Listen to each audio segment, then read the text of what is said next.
back to the channel. Welcome back to the vlog from the great sunshine state of Florida. Even though it's cold and it's dark out at like 5 o'clock now. Yes, welcome back to the channel. So today topic is going to be, did I make a mistake buying a manual Hellcat? And as usual, if this is your first time checking out the channel, please tap that subscribe button down below, hit the bell icon, ding, for future upload. Definitely like, share, and comment on the videos and let me know what you guys think. So the big question I always get was, why did you buy a manual Hellcat? So number one, main reason I bought a manual Hellcat, growing up as a kid, all the supercars, all the fast cars always came with a manual.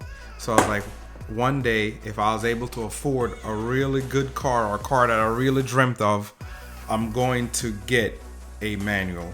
So when they first announced the Hellcats were coming out, I joked to my wife, say, yeah, I'm definitely gonna get a Hellcat.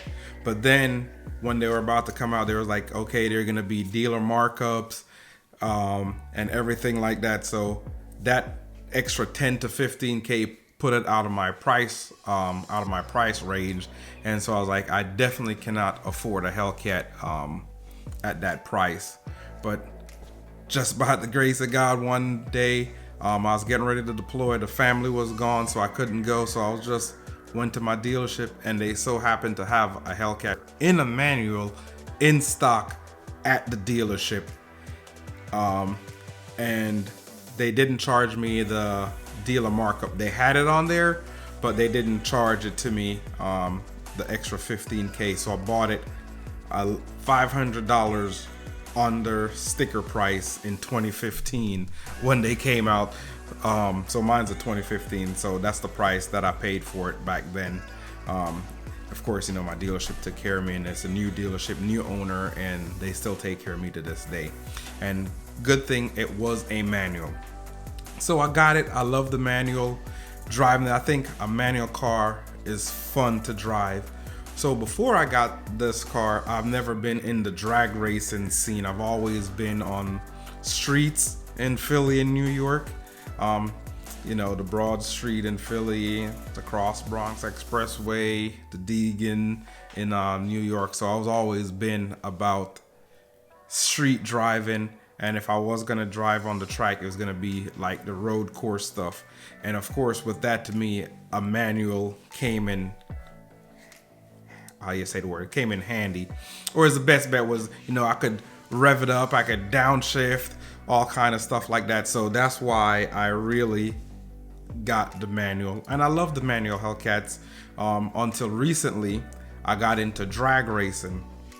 So I really love, now I really love drag racing, thanks to Demonology and Mod to Fame and those guys. And of course mine is a manual. So I believe, you know, drag race cars are typically, you know, automatics. There are a few manuals out there, and of course everybody's like, a real driver drives a manual. But in today's day and age, no matter how good of your driver you are, you can't a transmission, especially these new transmissions that's tunable, the DCTs that's engaging another gear while it's releasing another gear. Ain't no way you could you know, outshift those type of transmissions. But there's still hope yet. There's still fast Hellcats out there. I'm a member of the M6 Hellcat family members on Facebook, and they do have a list, like a top 50 list of all the manual Hellcats and their time. And so far, you know, I've been doing this like a year, changing my car around a little bit to do the drag racing type setup. And so far right now, I'm number 24 on the list. I think that's a good a good thing for me. And that's still not maxing out the car. That's still not running race fuel yet. And that's all I have right now. I'm running a Mantic triple disc clutch. So it's just getting it down packed. The fastest time on the list, I have the list pulled up. The fastest Hellcat is a 2016 Hellcat. They said it's Bill Gamble. He has a 151 60 foot, and he ran it in a 9.6. So believe it or not, that's my goal. Next year or the year after, if all things goes well, my goal is to get my car into the 9s, into the quarter, with the stock blower and tune and drag radial setup. As of right now, I'm still running a 17. Well, I'm not still. I'm running a 17-inch setup. I'm not sure if I need to go down to a 15-inch setup to get that good. But my best 60 foot so far is a 154. So that's not bad. I'll put a few videos of probably the one in the beginning of me launching and stuff like that. But it comes with a learning curve. I got in my tune, I got my red line moved up past the standard red line. So that's one thing with the manual. When you're racing, there is no forgiveness on the shift. So you could miss shift, miss a gear, go into the wrong gear, blow your engine up. What I have a problem with, I would say a problem, what my main thing is, I would rev it out past the red line. So once it hit red line and hit the limiter, and I try to go to the next gear, it won't let you into the next gear until the RPMs drop below a certain point. Then it'll let you in the gear. By that time, the race is already over. That other car next to me is already gone. So I'm learning that. And the best thing for that is just gonna be seat time in the car. So as I said, I'm number 24 on the list. My best quarter mile time so far is an 11:1. And I believe, yeah, my best time on the list, 24, is an 11:1 at 100, and I have 11:1 at 125 miles an hour. And my 60 foot on that one was a 175 60 foot. Actually, I need to go back. Bill Gamble's 60 foot is a 147 60 foot. And he ran a 152 mile an hour. But I'm not sure what stuff he has done to it. I'm sure I could find out. But the main guy that I knew about off of YouTube in a manual that I watch and look and learn some stuff from, along with Steph from Mount of Fame, is Chad Fireband. I'm not sure how you say his name, but he has a white Hellcat as well, and he just been going crazy with it. So it's a learning curve. Depends on if you're gonna race in a class, the manual is gonna be competitive. Like, hey, I'm gonna be, if I know that my car is consistent and I'll do a good launch and a good run, like, hey, I could be in a 1050 class.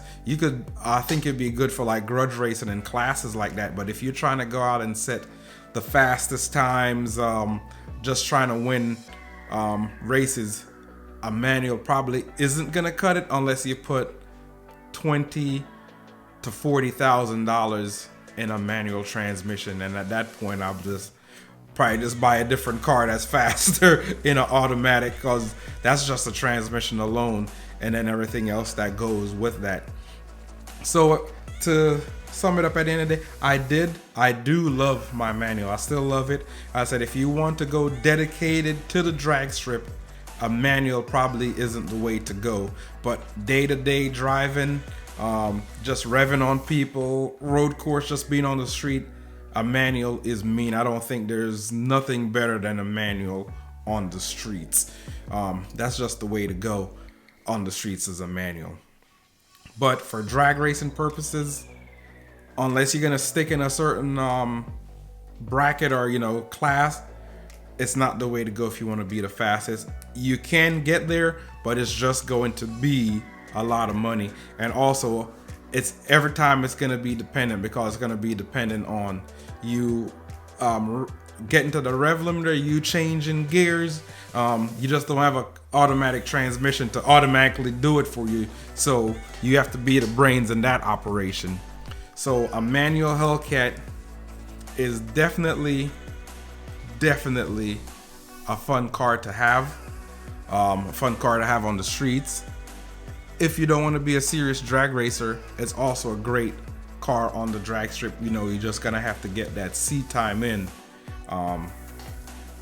to be very competitive. So I plan on being competitive in the manual Hellcat. I plan on keeping it forever. And if I do decide I want to become a full-time drag racer, I'm just gonna get another car to build and drive to be fast. I'm not sure what that's gonna be yet.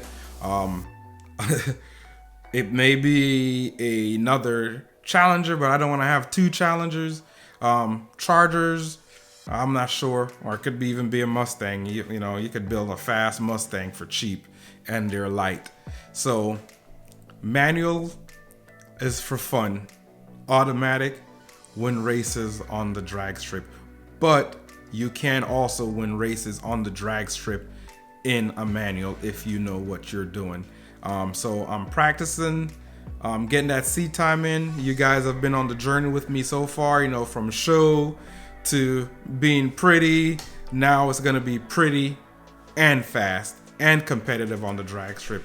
So 2021, you may see me at a drag strip near you, and it's a manual, so I'm gonna give it hell. So definitely check me out. Definitely subscribe to the channel. Enjoy this journey. Come along on this journey with me as I go for 9s or bust. So preferably the first one, 9s. So, you know, as usual, guys, thanks for watching the videos. Thanks for sharing the videos and giving me thumbs up, and definitely comment. And 2021, we're on our way to 9s in a manual Hellcat.